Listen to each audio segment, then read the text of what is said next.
अस्सलाम वालेकुम जी। कल मैंने वीडियो बनाई थी वायरल कंजक्टिवाइटिस के ऊपर। उसकी थोड़ी सी डिटेल्स मैं आपको बता देता हूँ। इसको हम रेड आई भी बुलाते हैं, और आजकल जैसे नमी बहुत ज़्यादा हो गई आबो हवा में, तो उस वजह से भी जो वायरल इन्फेक्शन है उनके चांसेस बहुत ज़्यादा बढ़ जाते हैं।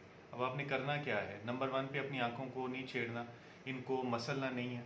दूसरे नंबर पे ये कि आप अपना तकिया, अपना तौलिया और रुमाल वगैरह अलग कर लें। अगर किसी एक को इन्फेक्शन हो गया तो वो कोशिश करें कि पब्लिक गैदरिंग्स को अवॉइड करें।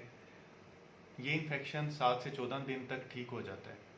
सो आपने अलग रहना है ताकि आप दूसरों को भी इन्फेक्शन ये ना लगाएं। उसके बाद ये है कि आपने कभी भी अपनी आंखों को पानी से नहीं धोना, किसी अर्के गुलाब, शहद या सुरमा वगैरह नहीं लगाना। याद रखिएगा, ये आंखों को नुकसान देता है। उसके अलावा आपने सैनिटाइज़र का यूज़ करना है ताकि आपके हाथों के ऊपर अगर ये वायरस है तो वो ख़त्म हो जाए। और इसके अलावा